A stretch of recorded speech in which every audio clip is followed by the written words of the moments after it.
49 fertility centre మీకు అందిస్తుంది కేవలం 899 రూపాయలకి ఫర్టిలిటీ అసెస్మెంట్ ప్యాకేజ్. నమస్కారం సురేష్ వచ్చి. నమస్కారం సురేష్ గారు. ఇప్పుడు జిహెచ్ఎంసి చుట్టుపక్కల ఉన్న మున్సిపాలిటీలు కావచ్చు, లేకపోతే కార్పొరేషన్లు కావచ్చు, ఇవన్నీ కూడా కలిపేసి ఒక 3 కొత్త కార్పొరేషన్ చేశారు. జిహెచ్ఎంసి, సైబరాబాద్, మల్కాజ్గిరి, మొత్తం 300 డివిజన్లు. అయితే విశ్వనగరంగా అవతరిస్తున్న హైదరాబాద్ని ఇట్లా 3 ముక్కల్లాగా చేశారు. దీనివల్ల ఇన్వెస్ట్మెంట్ తగ్గిపోతాయి, డెవలప్మెంట్ ఉండదు, ప్రజలు ఇబ్బంది పడతారు అనేది ప్రతిపక్ష పార్టీలు చెప్తున్న పరిస్థితి. ఈ 3 కార్పొరేషన్లు చేయడం వల్ల నష్టమా, లాభమా? లాభం కాదు, ప్రజలకి ఇంకా కొంచెం సౌకర్యం ఉంటుంది. మీరు ఒక కంప్లైంట్ ఇవ్వాలంటే ఇప్పుడు మీరు ఇక్కడ ఉన్నప్పుడు ఈ సైబరాబాద్ ఏరియాలో కూర్చున్నప్పుడు, ఈ దుర్గం చెరువు దగ్గర కూర్చున్నప్పుడు మీరు దగ్గరికి ఎక్కడికి వెళ్తారు? నేషనల్ అకాడమీ ఆఫ్ కన్స్ట్రక్షన్ హైటెక్స్లో వీళ్ళు ఆఫీస్ పెట్టారు, జిహెచ్ఎంసీ ఆఫీస్ కొత్తది. అంటే జిహెచ్ఎంసీ కాదు, GCMC greater Cyberabad municipal corporation. మీరు అక్కడ వెళ్ళి ఏదైనా ప్రాబ్లం ఉన్నప్పుడు వెళ్ళి అప్లికేషన్ ఇవ్వడమో లేకుంటే కంప్లైంట్ ఇవ్వడం చేయొచ్చు. ఆలోచించండి, రేవంత్ రెడ్డి గారి ఇనిషియల్ ప్రపోజల్ ఏమంటే రింగ్ రోడ్ లోపల ఉన్న 29 అవుటర్ మున్సిపాలిటీస్ని కూడా చేర్చుకొని పెద్దగా 1,30,00,000 మంది పాపులేషన్ ఉన్న పెద్ద బిగ్గెస్ట్ మున్సిపల్ కార్పొరేషన్ చేద్దామని చెప్పి నేను దాని వ్యతిరేకంగా ఆల్మోస్ట్ ఒక 3-4 నెలల ముందు ఒక వీడియో చేశాను. నేను ఆ వీడియో కోసం చూస్తున్నా ఎక్కడ పోయింది ఆ వీడియో అని. ఎందుకంటే ఆ వీడియోలో క్లియర్గా చెప్పాను, మీరు ముంబై తీసుకోండి యాజ్ అన్ ఎగ్జాంపుల్. ఇన్ఫ్యాక్ట్ ఇవాళ ఉన్న టైమ్స్ ఆఫ్ ఇండియాలో అదే ఎగ్జాంపుల్ ఇచ్చారు. ముంబై యాజ్ అన్ ఎగ్జాంపుల్ తీసుకోండి. ముంబై కావాలంటే మొత్తం ముంబై కలుపుకోవచ్చు కదా, నవీ ముంబై, తానే బెలాపూర్ మొత్తం కలుపుకుంటే ముంబై విల్ బికమ్ హ్యూజ్, మనకన్నా చాలా పెద్దది అయిపోతుంది. కానీ మేనేజ్ చేయలేకపోతారు. ఇదే ప్రాబ్లం. ఒక మనిషి కంప్లైంట్ ఇవ్వాలంటే ఇక్కడ నుంచి అక్కడికి వెళ్ళాలంటే ఒక హాఫ్ డే పోతుంది వాళ్ళకి. సో వాళ్ళు ఏం చేశారు, చిన్నగా చేసేసారు. Brihan Mumbai municipal corporation, which is the richest body, 75,000 కోట్ల బడ్జెట్ ఉంది వాళ్ళకి. ఆ కార్పొరేషన్ అక్కడ ఉంది. దాని పక్కన నవీ ముంబై, ఇటు పక్కన థానే బెలాపూర్. వాళ్ళు డివైడ్ చేసుకున్నారు ఇట్లా. దాంతో ఏమైందంటే మేనేజ్ చేయడానికి ఈజీగా అయిపోతుంది. మనం చిన్న రాష్ట్రాలు బాగుంటుంది ఎందుకు చెప్తాం మనం? జార్ఖండ్ బీహార్, ఛత్తీస్గఢ్ మధ్యప్రదేశ్, ఉత్తరాఖండ్ ఉత్తరప్రదేశ్ ఎందుకు డివైడ్ చేసామంటే పెద్ద రాష్ట్రాలు ఉన్నప్పుడు మేనేజ్ చేయడం చాలా డిఫికల్ట్. ఇప్పుడు కూడా ఉత్తరప్రదేశ్ని 3 ముక్కలు చేయొచ్చు మీరు కావాలంటే, మేనేజ్ చేయొచ్చు ఈజీగా. ఖర్చులు పెరుగుతాయి. అక్కడ కూడా ఒక చీఫ్ మినిస్టర్, ఇక్కడ చీఫ్ మినిస్టర్, ఇక్కడ చీఫ్ మినిస్టర్, అక్కడ chief secretary, that is all fine. కానీ ప్రజలకి ఇప్పుడు బెనిఫిట్ అన్నమాట. వాళ్ళ సమస్యలు. ముందు మా దగ్గర అల్వాల్ మున్సిపాలిటీ ఉండే బిఫోర్ జిహెచ్ఎంసీ. మాకు ఏదైనా ప్రాబ్లం అంటే మా ఇంటి నుంచి 10 నిమిషాలు కూడా లేదు, వెళ్ళి కంప్లైంట్ ఇవ్వచ్చు. అక్కడ ఏదైనా ప్రాబ్లం ఉందని చెప్పచ్చు, ప్రాపర్టీ ట్యాక్స్ కట్టవచ్చు. ఇప్పుడు కూడా కడుతున్నాను చూడండి అక్కడ. ఇప్పుడు ఏమైపోయిందంటే మొత్తం మీరు చెప్పినట్ల మొత్తం ఉన్న వార్డులు స్ప్లిట్ చేస్తే ఎంత వస్తుందంటే హైదరాబాద్ అంటే old GHMC, that is Quthbullapur, Hyderabad city అటువైపు, ఇటు పార్ట్ ఆఫ్ సికింద్రాబాద్ అన్ని కలిపి 150 డివిజన్లు, 150. అదే టైంలో మీ సైబరాబాద్ మున్సిపల్ కార్పొరేషన్కి 76 వార్డులు వస్తుంది, 3 జోన్లు. MMC that is Malkajgiri municipal కార్పొరేషన్కి 74 వార్డులు వస్తాయి, అది కూడా 3 జోన్స్. ఓకే, కానీ అది ఎక్కడి నుంచి? బోడుప్పల్ నుంచి ఇటు అల్వాల్ వైపు దాకా ఉంది. Look at the distance, huge అన్నమాట. ఎనీవే, ఇప్పుడు ప్రాబ్లం అది కాదు. మన దగ్గర ఏ మున్సిపల్ కార్పొరేషన్ అయినా డబ్బులు లేదు. ముంబై దగ్గర ఇంత డబ్బులు ఎందుకు ఉంది? వాళ్ళ దగ్గర ప్రాపర్టీ ట్యాక్స్ ఒకటి, వాళ్ళు కలెక్ట్ చేసిన సెస్లు ఉంటుంది, అది కాకుండా భారత్ ఫైనాన్షియల్ క్యాపిటల్ అక్కడ ఉంది. సో వాళ్ళకి చాలా మటుకు బిల్డింగ్ పర్మిషన్స్ అది ఇది దానికోసం చూడండి. సైబరాబాద్లో మీకు చెప్తాను, ఇప్పుడు సైబరాబాద్ ఏరియాలో వీళ్ళకి అన్నిటికంటే ఎక్కువ కలెక్షన్ ఉంది.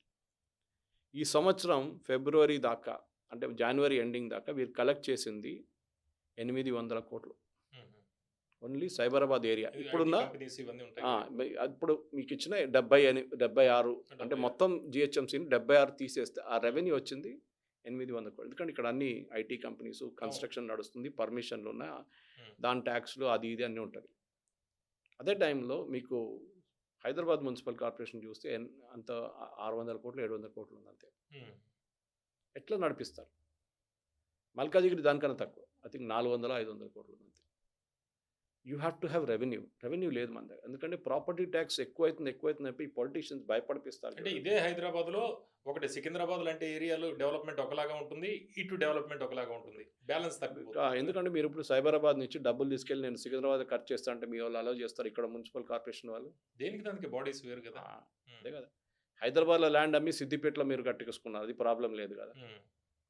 హైదరాబాద్లో ల్యాండ్ ఆక్షన్ చేసి సిద్దిపేటలో మీరు ఏదేదో డెవలప్మెంట్ చేసుకున్నారు. లేకపోతే ఇన్వెస్ట్మెంట్ కరీంనగర్ చేసే వాళ్ళకు కూడా పెట్టుబడులు వాళ్ళకు కూడా ఇబ్బందులు కలుగుతాయి అనేది ఒకటి ఇబ్బంది ఉండదు, because you are a state.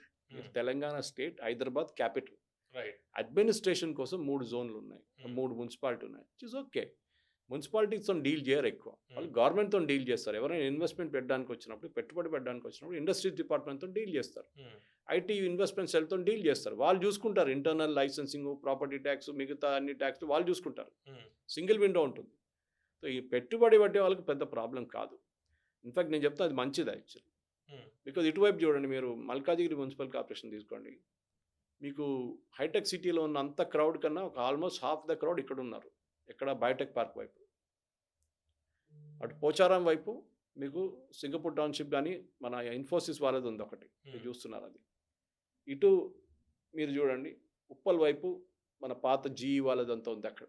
చాలా మటుకు ఇక్కడ నార్త్ నుంచి వెస్ట్ హైదరాబాద్కి, ఈస్ట్ హైదరాబాద్కి షిఫ్ట్ అవుతున్నారు. ఈవెన్ నార్త్ హైదరాబాద్కి చాలా వరకు షిఫ్ట్ అయ్యారు. సో వెస్ట్ నుంచి తగ్గించాలి, లేకుంటే మనం బెంగళూరు లాగా అయిపోతాం మనం. అంటే ఇక్కడ ఒక లీగల్ పాయింట్ కూడా ఒకటి వస్తుంది. దేశవ్యాప్తంగా జనగణన జరుగుతున్న టైంలో ఈ వార్డులు కానీ లేకపోతే గ్రామాలు కానీ ఈ విభజన జరగకూడదు అనేది కిషన్ రెడ్డి గారు లేటెస్ట్గా చెప్తున్నారు. కరెక్ట్, వన్ వే చూస్తే. ఎందుకంటే కానీ దానికోసం ఆగితే మళ్ళీ నెక్స్ట్ ఇయర్ దాకా ఆగాల్సి వస్తుంది. ఇప్పుడు దీంట్లో దానికన్నా పెద్ద ఆరోపణ ఏంటంటే జిహెచ్ఎంసీలో కుత్బల్లాపూర్ ఎందుకు కలిపారు? కుత్బల్లాపూర్ ఎక్కడ ఉంది? ఇటు బోరబండ వైపు, ఎర్రగడ్డ వైపు, అక్కడి నుంచి సుచిత్ర దాకా ఉంది. అది హైదరాబాద్లో ఎట్లా వస్తుందండి? ఎందుకంటే ఎంఐఎంకి బోరబండ ఏరియాలో ఇన్ఫ్లుయెన్స్ ఉంది. ఎర్రగడ్డ, బోరబండలంతా వాళ్ళ కార్పొరేటర్స్ ఉన్నారు, ముస్లిం మెజారిటీ ఏరియా అదంతా. అక్కడ వాళ్ళకి ఓట్లు వస్తాయి. ఇప్పుడు అదే ప్రశ్న ఉంది, ఎవరైనా రేపు కోర్టుకి వెళ్ళి దీనికి సైంటిఫిక్ మెథడ్ ఉందంటే స్టేట్ గవర్నమెంట్ ఎక్స్ప్లెయిన్ చేయాల్సి వస్తుంది.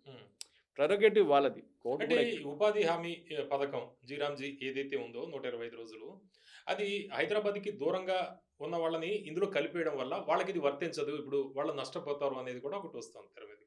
హైదరాబాద్ రింగ్ రోడ్ లోపల ఉన్నది సిటీ బేస్డ్ అయిపోయింది, అర్బన్ కంగ్లామరేషన్ అయిపోయింది. 29 మున్సిపాలిటీలు ఉన్నది. ముందు పంచాయతీలు కలుపుకున్నారు, ఇప్పుడు మున్సిపాలిటీస్ కూడా కలుపుకున్నారు. ఇక్కడ అటు బండలు కూడా ఉండొచ్చు, ఇటువైపు వేరే ఉండొచ్చు, షామీర్పేట వైపు ఉండొచ్చు, ఓకే, తుర్కపల్లి ఉండొచ్చు, ఏదైనా అన్ని కలుపుకున్నారు. ఇప్పుడు ఉన్నది 3 కార్పొరేషన్లు, which is a good thing. అంటే మున్సిపాలిటీలో ఉన్న వాళ్ళు ఇప్పుడు జిహెచ్ఎంసీలోకి లేకపోతే సైబరాబాద్లోకి లేకపోతే మల్కాజ్గిరిలోకి రావడం వల్ల వాళ్ళ ప్రాపర్టీ ట్యాక్స్లు ఇవన్నీ పెరుగుతాయి కదా కొంత. ప్రాపర్టీ ట్యాక్స్ ఇప్పుడు అదే విధంగా అభివృద్ధి కూడా అలాగే జరుగుతుంది, జరగాల్సింది. మీరు రోడ్ ట్యాక్స్ కడుతున్నారా ప్రతి బంది కొన్నప్పుడు? ఎందుకు కడుతున్నాం? రోడ్లు బాగా ఉంచుకోవాలని చెప్పి. దానికోసం రోడ్ ట్యాక్స్ అంటారు, కార్ ట్యాక్స్, బైక్ ట్యాక్స్ అన్నారు దాన్ని. కానీ రోడ్ ఎట్లున్నాయి మన రోడ్లు? దాన్ని వేరే వాటికి వాడేస్తారు, అది ప్రాబ్లం. సో మీకు వచ్చే ఆదాయం నుంచి ఫస్ట్ ఆఫ్ ఆల్ మీరు ప్రాపర్ అసెస్మెంట్ చేయండి. ప్రతి జోన్లో, ప్రతి ఏరియాలో మీరు సెల్ఫ్ అసెస్మెంట్ ఇచ్చారు ముందు. చాలామంది దాన్ని మిస్యూజ్ చేసుకున్నారు. ఇన్ని స్క్వేర్ ఫీట్ ఉంటే ఇంత ఉంటుంది ప్రాపర్టీ ట్యాక్స్ మీద. It should be standard for everybody. కానీ కొంచెం లో ఇన్కమ్ కాలనీస్లో అంత ఇవ్వక్కర్లేదు, ప్రాపర్టీ ట్యాక్స్ తక్కువ ఉంచుకోవచ్చు. మీ గేటెడ్ కమ్యూనిటీస్ ఉంటుంది, వాళ్ళకి కావాల్సిన సదుపాయాలు చాలా ఎక్కువ ఉంటుంది, వాళ్ళకి కావాల్సిన నీళ్ళ రిక్వైర్మెంట్ చాలా ఎక్కువ ఉంటుంది. అప్పుడు మీరు అక్కడ మెయింటైన్ చేయడం సపరేట్. అంటే చివరికి చెప్పండి, ఇప్పుడు జిహెచ్ఎంసీకి సంబంధించి దాన్ని టర్మ్ అయిపోయింది, ఫిబ్రవరిలో అయిపోయింది ఈ నెలలో. అయితే ఇప్పుడు ఈ 3 కార్పొరేషన్లకి ఎలక్షన్స్ వచ్చే అవకాశం వెంటనే ఉందా, లేకపోతే దానికి ఏదైనా ఇబ్బందులు ఎదురవుతాయా? రాజకీయ సమీకరణలు ఎట్లా ఉంటాయి? రాజకీయ ఎస్ఐఆర్ ప్రాసెస్ మొదలైంది హైదరాబాద్లో, తెలంగాణలో. మీరు చదువుంటారు, ఆల్రెడీ మ్యాపింగ్ చేసేసారు స్టార్టింగ్. అంటే ఇప్పుడు మ్యాపింగ్ ఒకసారి స్టార్ట్ అయితే అప్పుడు ఎలక్షన్ జరగదు, బహుశా ఇంకో 2-3 నెలల్లో. ఎలక్షన్ కమిషన్ నుంచి కూడా కొన్ని అదే అది పర్మిషన్ ఫస్ట్ వాళ్ళు స్టేట్ ఎలక్షన్ కమిషన్కి అప్రూవల్ ఇవ్వాల్సి వస్తుంది. State election commission already process మొదలు పెట్టేశారు. 2-3 నెలల్లో ఇది అయిపోతుంది. ఎలక్షన్స్ ఎట్లయినా ప్లాన్ చేసేది ఇప్పుడు జయేష్ రంజన్ గారు చూసుకుంటున్నారు. ఆయన కింద 3 ఐఏఎస్ ఆఫీసర్లు ఉన్నారు, 3 కార్పొరేషన్లకు ఆయన ఐఏఎస్ ఆఫీసర్ ఉన్నారు. వాళ్ళు senior, Jayesh Ranjan himself is the senior most IAS officer, principal secretary, chief సెక్రటరీకి నెక్స్ట్ ప్రమోషన్ లైన్లో ఆయనే ఉన్నారు. దాని తర్వాత మనం చూస్తే ఇటువైపు ఈ 3 ఐఏఎస్ ఆఫీసర్లు పనిచేయాల్సి వస్తుంది. వాళ్ళు ఫస్ట్ అండర్స్టాండ్ చేసుకోవాల్సి వస్తుంది, వాళ్ళ రెవెన్యూస్ పెంచాల్సి వస్తుంది. సైబరాబాద్కి నేను చెప్పిన అంత ప్రాబ్లం ఉండదు, కానీ వాళ్ళ ఖర్చులు ఎక్కువ ఉంటుంది. వాళ్ళ ఫ్లైఓవర్లు కట్టడమో, వాళ్ళ ఏరియాలో ఉన్న డెవలప్మెంట్ ఉంటుంది. ఇది ఒక్కటే కాదు, ప్రాబ్లం ఇంకోటి ఉంది. పవన్ గారు 5,000 కోట్ల అప్పు ఉంది జిహెచ్ఎంసీకి. అది ఎవరికి వేస్తారు? ఏ కార్పొరేషన్కి వేస్తారు? ఎట్లా డివైడ్ చేస్తారు? అది అందరంట నాకెందుకు ఇస్తున్నా, నేను కట్టాను అంటాడు. ఇప్పుడు గవర్నమెంట్ ఏమంటున్నా మీరు 500 కోట్లు ఇస్తున్నా అని చెప్పి 3 కార్పొరేషన్కి 500 ఇచ్చారు టు స్టార్ట్ ద ప్రాసెస్. మీరు మొదలు పెట్టండి వర్క్. అప్పులు మేము చూసుకుంటే కాబట్టి రేపు స్టేట్ గవర్నమెంట్ తీసుకుంటారు అప్పులు, ప్రాబ్లం లేదు. ఎందుకంటే స్టేట్ గవర్నమెంట్కి ఆదాయాలు వస్తున్నాయి కదా ఇంకా. So they will not mind. కానీ మీరు అడిగిన ప్రశ్నకి ఇప్పుడున్న దానికి ప్రాపర్టీ ట్యాక్స్ పెరుగుతుందా అంటే పెరగవచ్చు. కానీ నేను చెప్పాను చూడండి, ఇట్ షుడ్ బి డిఫరెంట్ లెవెల్స్లో ఉండాలి. మీరు లో ఇన్కమ్ ఏరియాస్లో ఉన్న వాళ్ళకి ప్రాపర్టీ ట్యాక్స్ పెంచక్కర్లేదు. కానీ హై ఇన్కమ్ ఉన్న వాళ్ళు ప్రాపర్టీ ట్యాక్స్ పెంచుకోవచ్చు. వాళ్ళ మెయింటెనెన్స్ దానికన్నా ఎక్కువ ఇస్తారు. నెలకు కొంతమంది కొన్ని గేటెడ్ కమ్యూనిటీస్లో 10,000 రూపాయలు మెయింటెనెన్స్ ఉంది, 5,000 10,000 మెయింటెనెన్స్ ఉంది. ప్రాపర్టీ ట్యాక్స్ మీరు 5,000 కట్టలేరా? అదే అడుగుతుంది. కానీ వాళ్ళు ఏమి డిమాండ్ చేస్తారంటే మేము ప్రాపర్టీ ట్యాక్స్ కట్టాను. నేను కూడా చెప్తున్నాను, నేను ప్రాపర్టీ ట్యాక్స్ ఇప్పుడు కట్టేది 2,800 అంత, 800 స్క్వేర్ ఫీట్ ఫ్లాట్కి. I'm prepared to pay more. నేను 5,000 వేయడానికి రెడీగా ఉన్నాను. కానీ నాకు సదుపాయాలు కావాలి. మా ఇంటి బయట పేమెంట్ అంతా మొత్తం ఆక్యుపై చేసుకున్నారు, నడవడానికి స్పేస్ లేదు, మొత్తం ఎంక్రోచ్డ్. ఇవాళ హైకోర్టు ఒక జడ్జ్మెంట్ కూడా ఇచ్చారు నిన్న దాని గురించి. ఏం చేస్తున్నారు జిహెచ్ఎంసీ?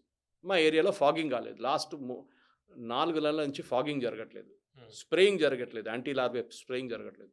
వాళ్ళ దగ్గర అడిగాను, ఏమైంది బాబు నువ్వు ఎందుకు రావట్లేదు అంటే, మాకు డబ్బులు ఇవ్వట్లేదు సార్, మేము కాంట్రాక్ట్లో ఉన్నాం, మాకు పేమెంట్ రావట్లేదు. ఇది ప్రాబ్లం. అంటే సర్ అవడానికి 2 months పడుతుంది. ఒకసారి ఎక్స్టెన్షన్ కూడా ఉంటుంది కదా సార్, మాక్సిమం 3 monthsలో అయిపోతుందండి. అది కంప్లీట్ అయ్యేదాకా ఈ ఎన్నికలు జరగదు. దాని తర్వాతనే ఎన్నికలు ఉంటుంది ఇక్కడ. సో దానికి స్టేట్ గవర్నమెంట్ కూడా ఇవాళ ఏం ఇండికేట్ చేశారంటే it will be somewhere in August December ఆ టైంలో ఉంటుందని చెప్పారు. సో డెఫినెట్గా వెదర్ కొంచెం కూల్ డౌన్ అయిపోతుంది, అప్పుడు ఆ టైంలో ఎలక్షన్ పెడతారు. అప్పుడు దాకా వీళ్ళు ఇదంతా అడ్జస్ట్ చేసుకొని ఒక డెవలప్మెంట్ జరుగుతుందని చూపించి ఓట్లు అడగొచ్చు రేవంత్ రెడ్డి గారు. ఎందుకంటే ఇప్పుడు ఎంఐఎం ఓల్డ్ సిటీ కొట్టేస్తారు మొత్తం, వాళ్ళు తీసుకెళ్ళిపోతారు. 60 సీట్లు వాళ్ళకి వచ్చేస్తుంది, మెజారిటీ వాళ్ళకి రాదు 150లో. సో వాళ్ళకి కావాల్సిన జిహెచ్ఎంసీలో వాళ్ళకి ఇంకా 15-20 సీట్ల మెజారిటీ కావాల్సి వస్తుంది. ఎక్కడి నుంచి వస్తుంది అది it will be big issue. Cyberabad Malkajgiri ఎట్లా ఉంటాయి? మల్కాజ్గిరి ఈట్ల రాజేందర్, సైబరాబాద్ ఏమో కొండా విశ్వేశ్వరరెడ్డి. నాచురల్లీ వాళ్ళు చూసుకుంటారు కదా. ఇప్పుడు ఎట్లా వాళ్ళ కరీంనగర్ ఎట్లా గెలిచారో, నిజామాబాద్ ఎట్లా గెలిచారు బీజేపీ మున్సిపల్ కార్పొరేషన్, అక్కడ ఇది వీళ్ళు కూడా చూసుకోవాల్సింది, వాళ్ళ రెస్పాన్సిబిలిటీ అది. కొన్ని మున్సిపాలిటీస్ బయట వెళ్ళిపోయింది యాక్చువల్లీ. మల్కాజిగిరి మొన్న జరిగిన ఎలక్షన్లో కొన్ని బయట ఉంది యాక్చువల్లీ. మల్కాజిగిరి నుంచి కొంచెం దూరం ఉన్న మున్సిపాలిటీ బయట. కానీ ఇప్పుడున్న జిహెచ్ఎంసీ లిమిట్స్లో చాలా మటుకు 2 కార్పొరేషన్లు 2 బీజేపీ ఎంపీలు ఉన్నారు. వాళ్ళ రెస్పాన్సిబిలిటీ వాళ్ళ మీద ఉంటుంది. మీరు పర్ఫామ్ చేసి మీరు మీ మున్సిపాలిటీలో మీరు మేయర్ ఎన్నుకుంటారా లేదా. సో వాళ్ళ వైపు నుంచి కూడా డెవలప్మెంట్ అది ఇది చూపించాల్సి వస్తుంది. ఎందుకంటే ప్రజలకి మున్సిపల్ ఎలక్షన్లో ఒకటేది, మీరు మా కోసం ఏం చేశారు, మా ఇంట్లో నీళ్ళు వస్తున్నాయా, కరెంటు కరెక్ట్గా వస్తుందా, రోడ్లు బాగున్నాయా, వర్షం పడితే చెరువులు అయిపోతాయా రోడ్లన్నీ, ఈ సమస్యలు ఉంటుంది. ఇది మీరు సార్ట్అవుట్ చేయకపోతే ప్రతి అర్బన్ కంగ్లామరేషన్లో ఇదే ప్రాబ్లం ఉంటుంది. రూరల్ ఏరియాస్కి వెళ్ళినప్పుడు ఇంకో ప్రాబ్లం ఉంటుంది. కానీ అర్బన్ ఏరియాలో ఇది కామన్. ఇది పొల్యూషన్, జవహర్ నగర్ వైపు, అల్వాల బొలారం అటువైపు Jawahar Nagar under ground water seepage బాగాలేదు, బాచుపల్లి వైపు పొల్యూషన్, పటాన్ చెరువు అంతే. ఏం చేస్తున్నారు దానికి? సో దానికి ఉన్న ప్లాన్స్ వచ్చిన తర్వాతనే బహుశా నవంబర్ డిసెంబర్లో ఎలక్షన్ జరగవచ్చు. అప్పటిదాకా ఎస్ఐఆర్ ప్రాసెస్ కూడా ఫినిష్ అయిపోతుంది.